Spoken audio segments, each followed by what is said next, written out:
That applies to churches, it applies to neighborhoods, and it should make us feel profoundly uncomfortable. When did we start believing that community was cheap? That congregational life was cheap? That grace was cheap? Come on. It is expensive.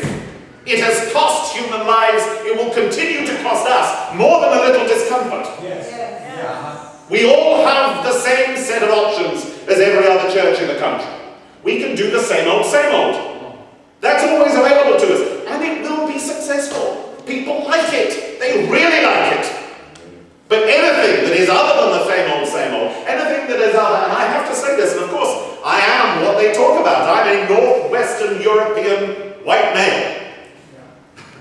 Now, for the last several hundred years, the weighted expectation of normality has been whatever has been comfortable to Northwestern European white males.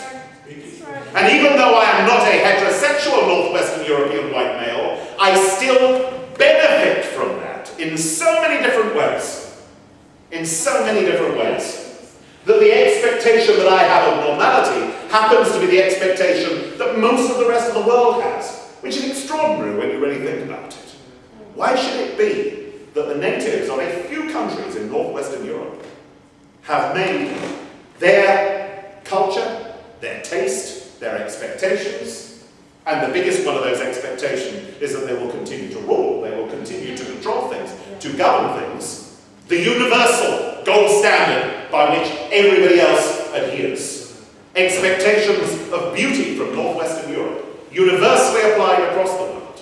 So much so that women in Asia have operations to change the shape of their eyes, and women of colour bleach their skin. Yes. Yeah. What on earth happened? Where on earth did we start to believe that if we put our names to that word, Christianity, that something different isn't going to be expected of us? Come on. That doesn't necessarily mean that they're going to be queuing up at the door to hear things which are extremely unpleasant to hear. Yeah. I myself spent 10 to 15 years in complete denial that any of this applied to me. Right. But you know, I've been here just over 2 years now, and I see it everywhere. Yes. And from my own hometown, now there is a bit of distance, I see it everywhere from where I came from. And I know that I miss 80% of it. I miss 80% of it because it's not directed at me. It just isn't. It goes straight over my head. And for the first year or two that I was with Leon, I used to think, oh, honestly, you're just paranoid.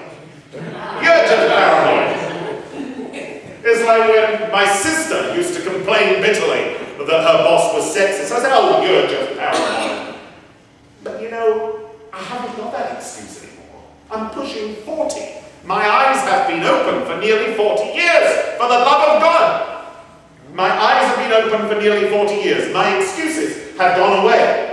So that when my transgender sister tells me that she suffers terrible prejudice, I need to be able to see that. I need to be able to take her word for that. I need to be able to understand that if I felt it in my life, it's not beyond the possibility that she might have felt it in her life.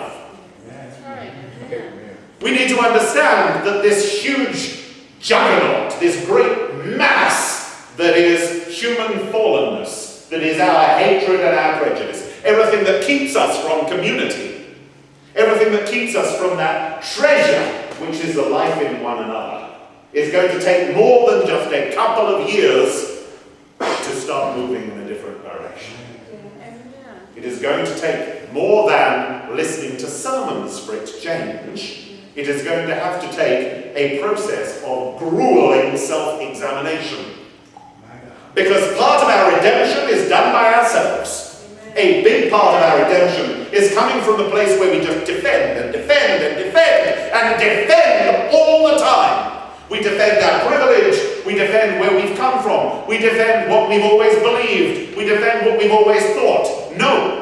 There comes a point where the excuses have to fall away, and we, if we want to call ourselves followers of Jesus Christ, not people who come into a church every week, or people who are any one denomination, but followers of Jesus Christ, who had a very different message for the world, then we have to have a very different message for ourselves, because believe you me, I have heard some of the most hateful nonsense from gay people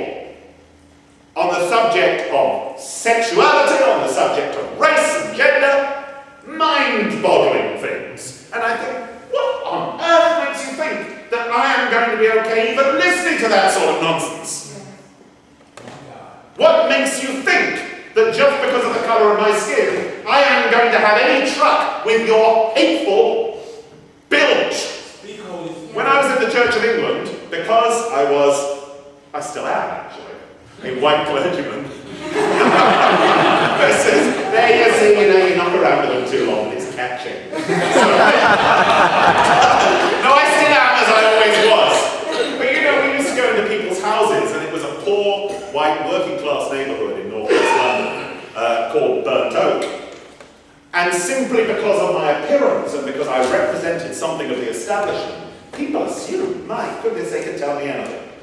Things I desperately didn't want to hear from them. Because I was too much of a coward to call them out on it. As was my fellow clergy. And I realise, and I'm realising more and more as time goes by, that the biggest disservice a pastor can do is to hear something which may be the death of someone's immortal soul and not challenging them on it. Never bring it to their attention. So when the old lady used to tell me, well, you see, Vicar, it's the illegal immigrants. They come in here and they get them huge houses, and all the money that should be going to us, it's going to these illegal immigrants. And the wogs coming over here from the border. I used to sit there feeling uncomfortable and try and change the subject. Because it was a little old lady, what does she know? She should know better.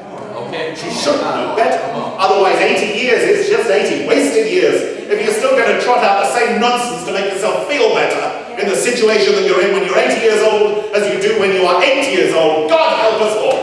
Amen. If you cannot look inside yourself and name your demons, you will never overcome those demons.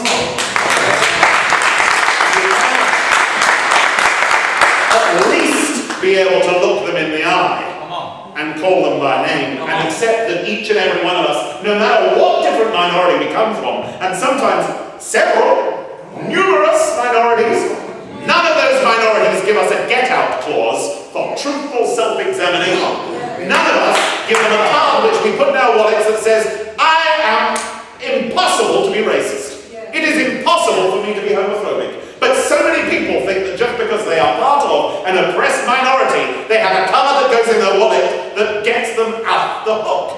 That they can show to anyone and say, yeah, you see it, I'm black, I can't be racist, I can't be prejudiced. Or I'm gay, I can't be racist, I can't be prejudiced. People are horrible to me.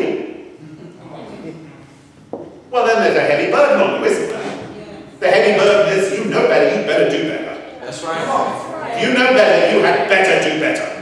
It is not good enough. It's like a virulent disease. It is desperately easy to catch. And once it starts to spread, it's an awful lot more difficult to stop than preventing it in the first place. Once you start complaining about Mexicans, you've opened the door. And you've done it consciously. You've decided, I'm going to stand up here and I'm going to buy into the whole thing. Just a little bit to begin with, to taste it, to see whether it's acceptable. But in reality, you bought into the whole damn thing. You lie down with dogs and you catch fleas. You lie down with dogs and you catch fleas. Some people will say, is this church becoming a black church? Despite the fact that there's a minority I see out there of African Americans. Because there are some African Americans. Despite the fact that this city is 70% African American. Jefferson Parish is 23% African American. By some estimations now, Jefferson Parish is also 20% Hispanic. Orleans Parish may be way higher than that. Nobody's 100% sure. The estimates go from 20,000 to 120,000 Hispanic people in this city now. So what happens? What does the church do? How does it respond to that?